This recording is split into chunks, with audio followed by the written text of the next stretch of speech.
complete my year. Oh. You've quit at the first hurdle already? No, yeah, that's your advice to this year, is it? Yes. Don't quit at the first hurdle. Don't quit at the first hurdle. You know, everyone is going to have goals and they're going to feel energized, etc. But the problem is that we have quitting minds. You know, we have very weak minds. Yes, we feel good when we are up. Yeah. You know, when we are motivated, we feel up. We feel like we can conquer anything. Yeah. But as the work starts, you know, as you come across your particular hurdles and barriers, then you start having second thoughts, and before you know it, you've given up completely. Yeah. So you really gotta be prepared for the tough times. Yeah. And don't quit. You know, for example, you could be going through a training regime. Yeah. Say, okay, I've got a plan. I'm going to train hard for the next 3 to 6 months. I'm going to really transform my body and do such and such. And then you're going to come. Then you're going to be tired one day, and then you're going to think, oh, you know what? I'm feeling a bit tired today. I'm not going to go to the gym. You know what the best thing to do is, Julian? Go to the gym. Go to the gym. Yeah. Go to the gym. If you're tired, go to the gym. Yeah. See how you feel after that, because sometimes it's just your mind That's right. telling you that you know, just to sit down, take it easy, relax. Once you get there, you'll be glad that you exactly went. Once you get there, and after you finish, you'll be happy. And if you are actually feeling genuinely tired after that session, then maybe okay, you are tired, so you do need a break. Yeah, but then you'll know. Then you'll definitely know. But never go by your first instinct.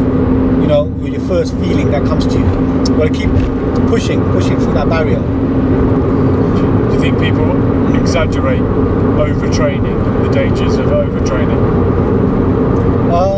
I mean, I think the scenario that I just shared with you is a good way of really figuring out, testing it, because just because you're feeling tired or whatever and you want to relax, it doesn't mean that you are. You still got to go to the gym and see how you feel, because most of the time it's not. Most of the time it's just your willpower. Yeah. You know, and the same could go with food as well. You could have had I don't know, some bad food or something, and you feel guilty and you think, oh, I've ruined it. But you haven't ruined it. You got to just jump on the wagon and just keep going. The clients you work with, do you give them a program that lasts for a certain amount of weeks, or do you just ongoing? I'll see you every week. See you tomorrow.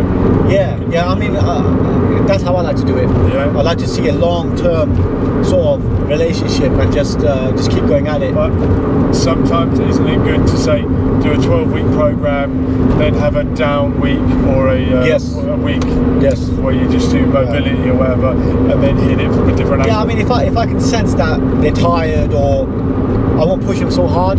Yeah. If I feel like they need to take a day off or whatever, recovery, then they'll get that. You know what I mean? But I really got to see it. Yeah. Because sometimes it's like, for instance, they could say, oh, you know what, I don't really want to spar today, I'm feeling a bit tired. Okay. I would actually put them in anyway. Now is the day, yeah. You know, I would put them in anyway, because I can actually see that, you know what, this guy is just feeling a little bit nervous, or he's feeling a bit down. It's not that he's genuinely tired or injured, you know. And then I will put him in sparring, and then I will tell him, how do you feel now? And you know what they'll tell me? 99% of the time, I feel great. I'm so happy I did that. I needed it. So now you can go home and you can say, you know what, I did a good session today. Instead of saying, oh, you know what, I went to the gym, but I didn't do any sparring, and I just hit the bag and I went home. So these are boxers you work with, or are you using sparring as part of the personal training? No. These are people who train in the boxing. Yeah. Okay. I'll give that as an example. For example. Yeah. How much do you use the boxing to show public? Circuits, yes. Yeah. Circuits. Not sparring. No. Unless. I think pad work is great. Yeah. For like stress relief, and it's a good cardio workout, good for coordination.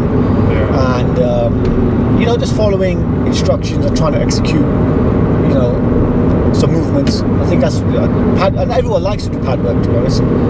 There's not no one I've ever met that doesn't like pad work. They all love it. Yeah. But it's hard holding pads. Damn. It's not easy holding pads. It's a lot of impact on that. It's a lot of impact on the hands, the wrists, the shoulders, you know. And a lot of times I don't really want to hold the pads, but you know, you got to give them what they want. That's right. can end up your arm sort of aching, I remember. So how many boxers have you got under your wing? I can say I've got like 2 guys who are really coming along now, and I think they're really ready for fights. Okay. And this will be the year, I think. They will break the egg. Yeah. Are you a licensed club, like yes. ABA or? Yeah, licensed. Yeah, with the Swedish Boxing Federation, and so it's legit. Brilliant.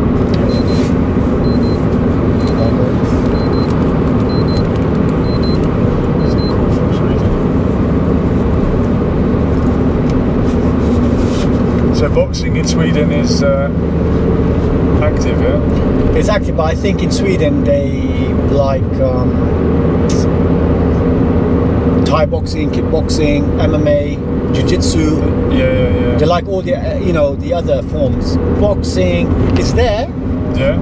It's there, but it's gonna be I think in terms of fitness and competition, I think the other sports, particularly Thai boxing, kickboxing, they're very popular. That's what I've seen in Europe.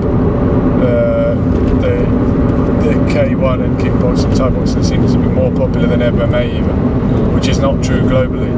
No. But at amateur level, in terms of competition, there's more active kickboxers, which is strange. Yeah, I mean, I was trying to figure out when I got there as well, but I sort of understand, because boxing is quite difficult and you're limited to 2 hands, so you got to be really, really good. Yeah. And a lot of people do struggle with the coordination and throwing the punches, and it's not easy. But if you're doing Thai boxing, you can sort of like use your legs if your hands aren't so good. Yeah. There's more options. There's more options. Whereas boxing is limited to 2 hands, and you got to be really, really good. So, and you can get exposed quite quickly as well, isn't it? In boxing? Yes. Yeah. I mean, every fight, there's many ways to win or lose. I do think boxing and even kickboxing, my experience with it this last year, there's nowhere to hide. In boxing, if it's not going well, you can sort of cover up, and you won't be taken apart. No one's going to kick you in the legs. Yes. In MMA, if it's not going well on the feet, you can take it to the ground. There's many more options. Yeah. Kickbox, K1 and Muay Thai just seems to be just stand and trade sometimes. Yeah, you got nowhere to go. Yeah, nowhere to hide. Yeah. It's quite. Thai boxing is quite superior martial art though. It's definitely up there. Yeah. What do you think? What do you think the most superior fighting art is? What's the best, do you think? I don't think there is a best one. I think. But if you had to choose, it's the individual. If you had to choose, but I mean, because MMA is a mixture of all of them. MMA is a mixture of what works. But I think in MMA, the guy who's good at a particular form, I'm not going to say it just yet, right? Because I want you to figure it out. Right. A person who's good at a particular form, they are always the best. Well, originally, when the UFC came out and MMA the idea was find out which one is the best. Yeah. And that was people putting a sumo wrestler in with a karate guy, put a judo guy in with a boxing guy, see who comes out on top. Before it evolved into what it is now today. It is its own sport. Yeah. In those days, jiu-jitsu was the one that came out on top. Not anymore. I think now MMA is its own sport. You can't go in with only one thing. You have to have a bit of everything. Right. And if you were obviously you know what I'm getting at anyway. Yeah. So if you got someone who's an MMA fighter and they are superior in jiu-jitsu, if they're a grappler, I mean, just say they're well-rounded, but they're superior in jiu-jitsu. Do you think that fighter would be the best? Not if he goes in with someone who knows this guy's trying to take it to the ground and he keeps him at range and he has great takedown defense. Right. And does it and makes him fight his fight. Why do you think that jiu-jitsu is like, I don't know, many people believe that it's the best, art. Because the UFC, because of what happened in the UFC, that put it on the map as well. So you don't think that's happening anymore? You don't think that jiu-jitsu guys are winning? Everyone's learning jiu-jitsu as well. Yeah. And if not jiu-jitsu, judo or wrestling or sambo. Like Khabib's never had a BJJ lesson in his life, but he's a great grappler. Yeah. Because he's done sambo, which is a Russian version of judo. And he's done wrestling. These are all different words for wrestling or grappling. Right. Call it judo, call it jiu-jitsu, Brazilian jiu-jitsu. They're all the same. But they say that game. Jiu-jitsu is the superior one.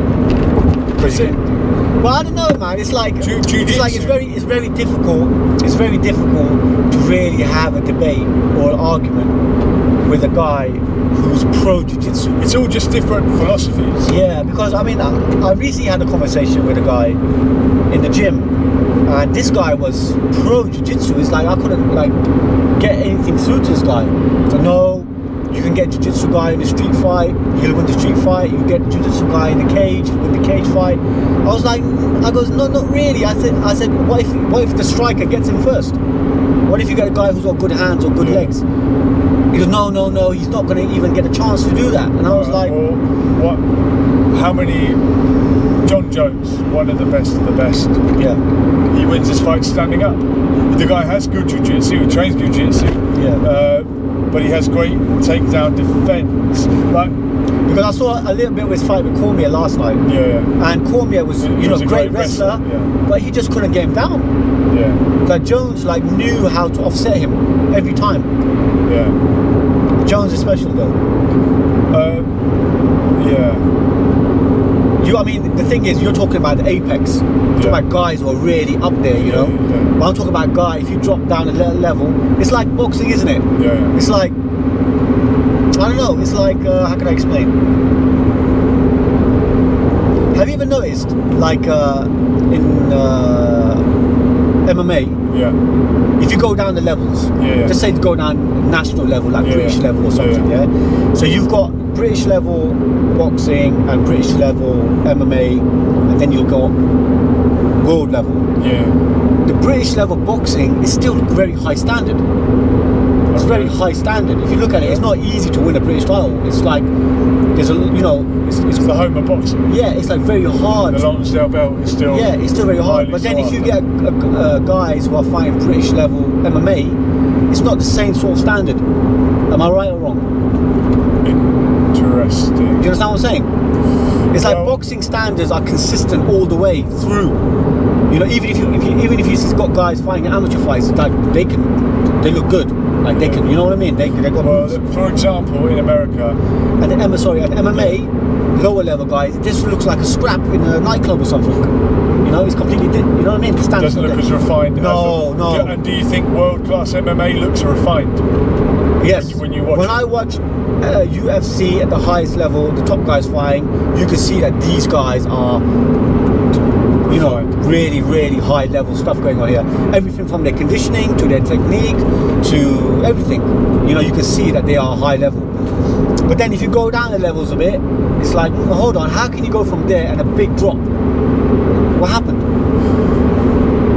Something they have in America that we don't have here is a tradition of wrestling. Right. People wrestle in college the way we played football. And universities, I know that. Yeah. So wrestling is well established. Maybe that. And if you're a good wrestler, you could easily transition into MMA. MMA, yeah. More easily than I think a boxer could. Yes.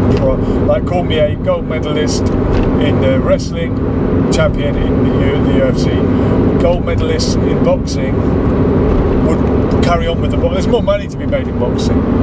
If you're a wrestler, you win the Olympics, there's nowhere to go. Yeah. Pro wrestling is a choreographed sideshow, Real money for fighting is in boxing or MMA. And if you win the Olympic wrestling, you go to MMA. That's the graduation. Even judo. Ronda Rousey, Olympic medalist in judo, goes into MMA. So it's the natural progression, I guess.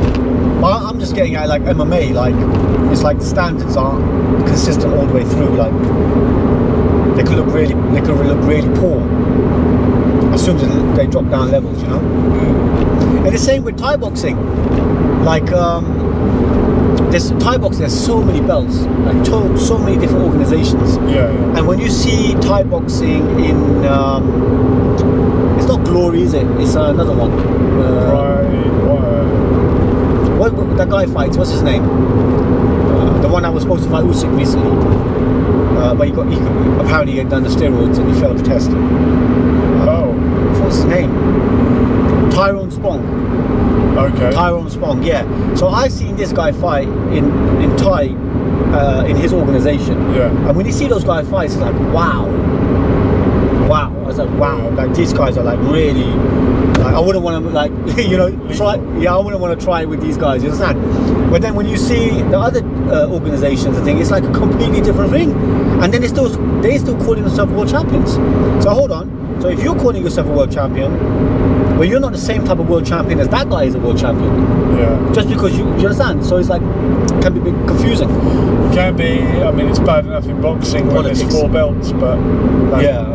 But you still got to be very good to win a belt. No doubt. You know, that's the thing in boxing. It's still, if you got a belt, you still have to be very good. You can't just get a belt. It doesn't work like that. Which belt's the best? Well, WBC is still the most prestigious, isn't it? You actually, believe so, yeah? No, actually, they say the Ring Magazine belt is the most. When it comes out, it'll be on the line when Wilder fights for Yeah, the Ring Magazine. But there's no ring champion at the moment. No. And the Ring Championship belt has been around for how many years? Hundreds of years now. Yeah. So. Yeah, it almost gets to the stage where it's the fighter, not the belt. You know? Yeah. Like the WBO belt wasn't always highly rated, but Manny Pacquiao had it, or is he still champion? Has he got a belt? Yeah, he just picked up a belt recently. Yeah. He's a WBO. He beat Thurman and he beat I forgot his name now. The Argentinian, Matisse, yeah. So he's still there. He's still fighting. Amazingly. It just shows how great he is. Yeah. You know, he's not at his best, but he can still beat world champions. That's right. What happened to Jeff Horn, the guy that beat him unexpectedly? But he didn't really beat him, did he? He sort of like a handout. Yeah. I mean, it was a good performance by Pacquiao, but it should have been enough. It should have been enough, yeah.